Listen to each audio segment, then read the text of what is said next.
भारतवर्ष में चुने गए एस्पिरेशनल ब्लॉक में 561 प्रखंडों में से समस्तीपुर जिला का खानपुर प्रखंड भी आकांक्षी प्रखंड घोषित किया गया है, जिसके सामने संपूर्णता अभियान सर्वत्र जैसा महत्वपूर्ण लक्ष्य 90 दिनों में हासिल करना था।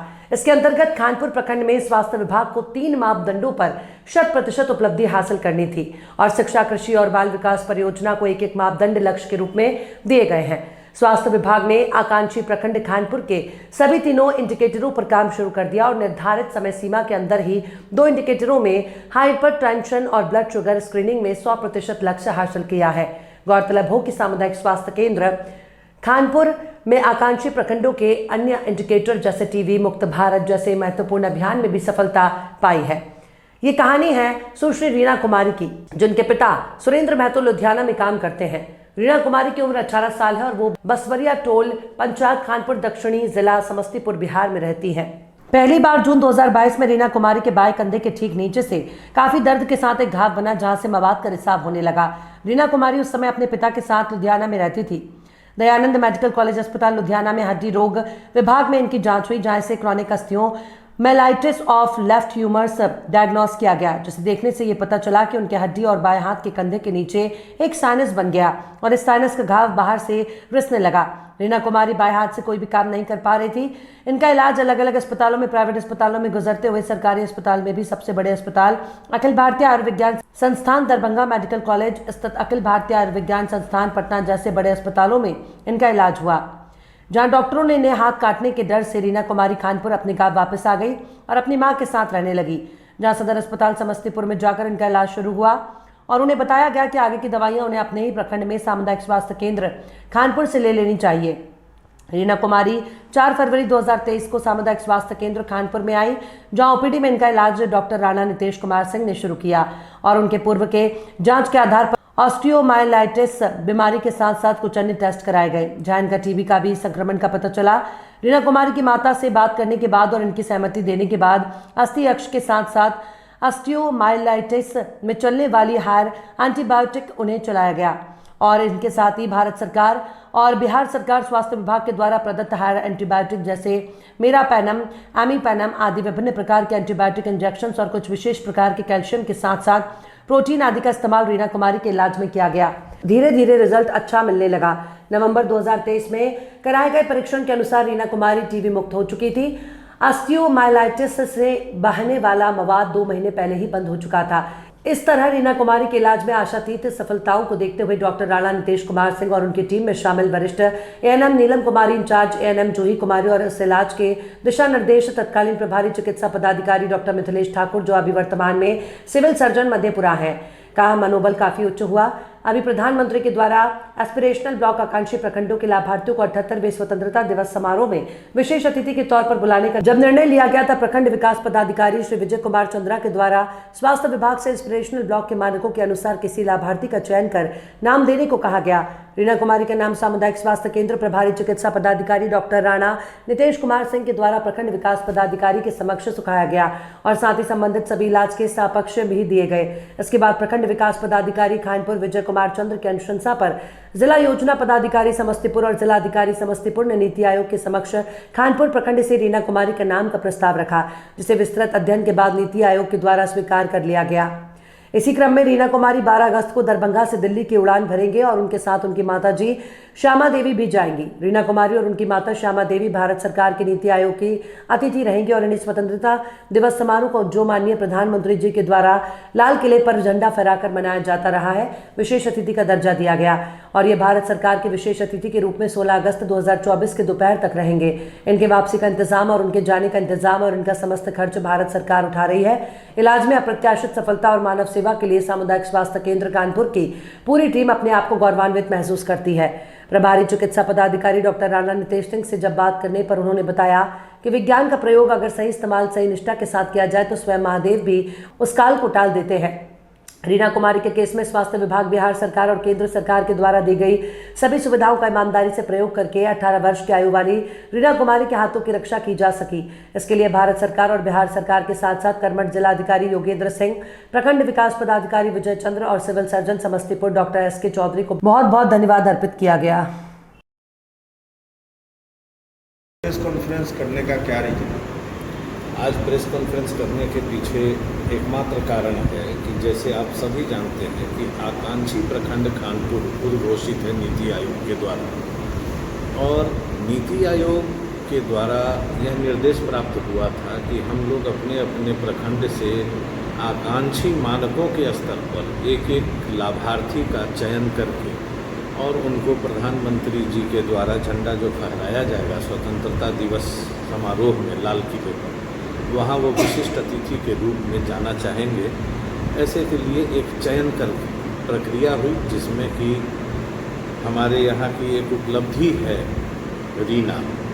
ये लड़की खानपुर में निवास करती है और काफ़ी गरीब है, और इसके पिताजी लुधियाना में किसी फैक्ट्री वगैरह में काम करते हैं। ये यहाँ अपने माँ और भाइयों के साथ रहती है। फरवरी 2023 में पहली बार रीना इस सामुदायिक स्वास्थ्य केंद्र में आई।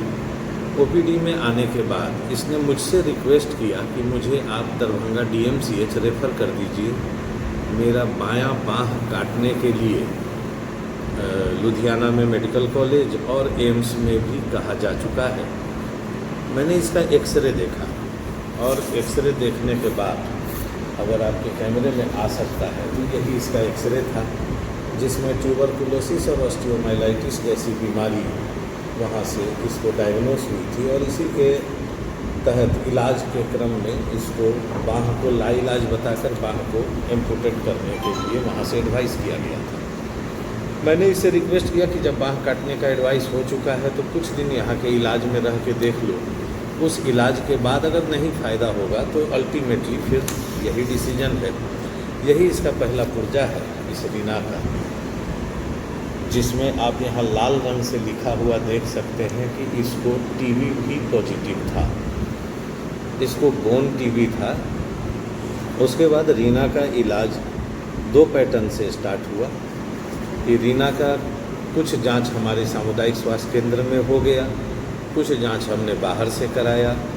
उसका संपूर्ण खर्च, चूँकि रीना सक्षम नहीं थी उठाने में, तो हम लोगों ने अपने स्तर से इस अस्पताल के स्तर से उठाया भी है। लेकिन सदर अस्पताल समस्तीपुर, DMCH दरभंगा और IGIMS पटना, इन सभी जगह इसका जांच और उसके रिपोर्ट को देखते हुए हमने higher antibiotic plus anti tubercular treatment इनका स्टार्ट किया। और रीना पिछले 6 महीने पहले से 6 से ज़्यादा हो गया, तकरीबन 8-9 महीने से अब इसको हम लोग कोई एंटीबायोटिक नहीं दे रहे हैं। अब ये सिंपली बोन स्ट्रेंथन करने की दवाइयों पर है। कैल्शियम, आयरन, कैल्सिरॉल सैचेट्स जो विटामिन D3 की कमी पूरा करते हैं, और आर्चिटोल इंजेक्शंस, यही सब इसका ट्रीटमेंट हम लोग अब चला रहे हैं, जो कि इसके शरीर में विटामिन्स और मिनरल्स की कमी को पूरा करने के लिए है। एंटीबायोटिक्स का कोर्स इसका ख़त्म हो चुका है। हम लोगों ने सरकार के द्वारा उपलब्ध कराए गए एंटीबायोटिक से इसका इलाज किया, जिसमें मेरोपेनम 1 ग्राम तक हम लोगों ने इसको दिया था, और एंटी ट्यूबरकुलर ट्रीटमेंट भी हुआ। अब इसका CB नेट रिपोर्ट पॉजिटिव के बजाय निगेटिव हो चुका है, और रीना उस खतरे से बाहर आ चुकी है। यह एक बहुत अच्छी उपलब्धि थी कि एक 16 साल की लड़की, जिसका बायां बाँह काटने के लिए मेडिकल कॉलेजेस के द्वारा एडवाइस किया गया था, उसको हमने अपने प्रयत्न से और सरकार के द्वारा दी जाने वाली सुविधाओं के तहत उसका इलाज किया, और उसका बहुत अच्छा रिजल्ट मिला। इसमें हमारे अस्पताल के साथ साथ हमारे वरिष्ठ ANM श्रीमती नीलम कुमारी और हमारी सिस्टर इंचार्ज श्रीमती जूही कुमारी का अभूतपूर्व योगदान है, क्योंकि इन लोगों ने दिन और रात इसके ट्रीटमेंट में नहीं देखा। और मज़े की बात ये भी आपको बता दूं कि जिस समय यह चिट्ठी आई थी कि आपको एक लाभार्थी चयनित करना है, उस समय रीना का नाम सुझाने वाली ANM हमारी श्रीमती ANM नीलम जी ही थी, जिन्होंने कहा कि सर उसका इलाज बहुत लगन के साथ किया गया, देख लीजिए। क्योंकि एक गरीबी से जूझ रही लड़की, अपनी पढ़ाई बाधित कर चुकी लड़की, ये 9वीं क्लास तक पढ़ी है। हालांकि इनको BDO साहब, प्रखंड विकास पदाधिकारी खानपुर की तरफ से एक बार फिर से शिक्षा के लिए प्रोत्साहित भी किया गया। स्कूल्स को भी कहा गया है, कोचिंग्स को भी कहा गया कि वो इनको स्पेशली कोच करें। और अब यह लड़की खतरे से बाहर है, बस कुछ लिमिटेशंस के साथ इसको रहना है। जैसे बाएं बाएं से कोई बहुत ज़्यादा हेवी लोड नहीं लेना है, कुछ ज़्यादा वर्क ऐसा नहीं करना जिसमें फिर से इसको तकलीफ़ बढ़ जाए, क्योंकि हड्डियां अभी कमज़ोर हैं। लेकिन ये लड़की फिर भी मौका पड़ने पर गाय तक दूध लेती है। इसके पास 2 गाय हैं जिसका दूध ये निकाल लेती है, वैसे इसकी माँ हुआ करती है।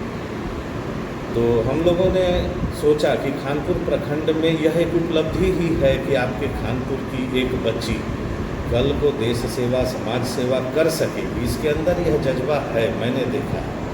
तो मैंने सोचा कि आप लोगों का एक प्रेस कॉन्फ्रेंस बुला के इस मैटर को, चूँकि 12 तारीख को इसको जाना है दिल्ली, टिकट आ चुका है और 16 को ये वहाँ से लौटेगी। मुझे उम्मीद है माननीय प्रधानमंत्री नरेंद्र मोदी जी के आशीर्वाद से आगे इसका भविष्य बदल जाएगा।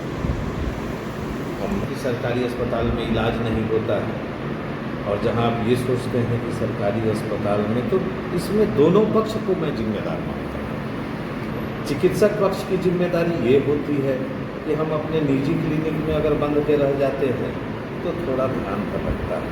मैं आपको उम्मीद करता हूँ मेरी कोई निजी क्लिनिक नहीं है।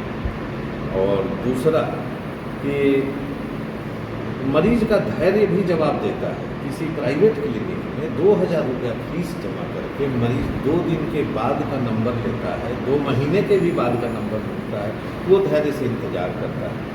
लेकिन हमारे सरकारी अस्पताल में 1 से 2 रुपये की जो पर्ची कटती है उसके बाद मरीज 2 घंटा नहीं इंतज़ार करता है। तो धैर्य के साथ अगर मरीज डॉक्टर पर विश्वास करे और चिकित्सक ईश्वर को साक्षी मानकर अगर इलाज करे तो कोई सवाल ही नहीं उठता है। सरकार आज जिस लेवल की दवाइयाँ दे रही है, इस बच्ची को जो इंजेक्शन मैंने लगाए हैं करीब 50-60 इंजेक्शन, उनके एक इंजेक्शन की कीमत मार्केट में 2830 रुपये उस समय थी। तो ऐसा नहीं है। भारत सरकार और बिहार सरकार आज सरकारी अस्पतालों में जो सुविधाएं दी जा चुकी हैं, ये सुविधाएं प्राइवेट अस्पतालों के लिए सपना है। ये जितने प्राइवेट नर्सिंग होम दिखते हैं और चलते हैं, ये सब मरीजों के साथ इंसाफ नहीं करते। कुछ बड़े इंस्टीट्यूशंस, कुछ बड़े डॉक्टर करते हैं, लेकिन अधिकांश तो फर्जी है। वहाँ इलाज क्या होगा? सरकारी अस्पताल में बस एक ही है कि अभी हमारा सरकारी तंत्र मानव बल की कमी से जूझ रहा है, और दूसरा कुछ विसंगतियां हैं जिसके कारण सरकारी तंत्र में कभी कुछ हड़ताल होता रहता है, कुछ सोच विचार आगे पीछे चलता रहता है। लेकिन मैं यही जानता हूं कि एक चिकित्सक को सदैव ही, जिसको साक्षी मानकर इसने डिग्री लेकर अब चिकित्सा और समाज सेवा के लिए कदम बढ़ाया, सदैव जब वो उसके सामने मरीज होता है तो उसको यही सोचना है ईश्वर सब देख रहा है, और ईश्वर उसकी मेहनत भी देखता है तो फल भी मिलता है। महसूस कर रहे हैं आप? बहुत अच्छा महसूस। किनके द्वारा आपको जानकारी? नीतीश सर की तरफ। नीतीश सर के द्वारा। कब जा रही है आप? 12 तारीख कौन साथ में और कोई जा रहा है आपके? मम्मी जा रही है सर। तो सर के बारे में क्या कहना चाहती हैं आप? सर के बारे में बहुत बात करना चाहिए। आपके दाहिने हाथ में कुछ फोड़ा हो गया था, जिसके कारण आपने बहुत जगह चक्कर लगाया, जहाँ पे आपको जानकारी हुआ कि हाथ काटना पड़ेगा। तो कहाँ आप गई और कैसे आपका हाथ सही हुआ? समस्तीपुर गए, दरभंगा गए, पटना गए, लुधियाना गए, दिल्ली गए, पंजाब गए, सब जगह जाके रेफर कर दिया। तो यहाँ खानपुर ब्लॉक में आए हैं, नीतीश सर के पास ठीक हो गया। ठीक है पूरी तरह से। अभी ठीक है? जी पूरी तरह से स्वास्थ्य ठीक केंद्र का है। नाम क्या है? कौन सी जगह है और इस स्वास्थ्य केंद्र का नाम क्या हुआ और जगह कौन सा है? खानपुर ब्लॉक। कौन? सर बताइए कौन सा ये स्वास्थ्य केंद्र है? ये सामुदायिक स्वास्थ्य केंद्र खानपुर है। ये बच्ची एम्स पटना से, एम्स दिल्ली से और लुधियाना के दयानंद मेडिकल कॉलेज से दिखाकर यहाँ आई थी, और मेरे पास ये आई थी कि मुझको रेफ़र कर दीजिए दरभंगा मेडिकल कॉलेज के लिए। क्योंकि इसके पास पैसे नहीं थे। इन लोगों का इंटेंशन था कि अगर रेफ़र हम करा लेंगे तो मुझे एम्बुलेंस मिल जाएगा वहाँ तक के लिए। लेकिन उसके बाद इलाज को हम लोगों ने एक चैलेंज के रूप में लिया और आज विज्ञान की तरक्की है, भारत सरकार की मदद है, बिहार सरकार की मदद है कि हम लोग आज इस केस में एक सीढ़ी ऊपर सफलता की ओर चढ़ पाए। सर, जैसे कि और बहुत सी जगह देखते हैं कि डॉक्टर के ऊपर आरोप लगता है कि डॉक्टर ने ऐसा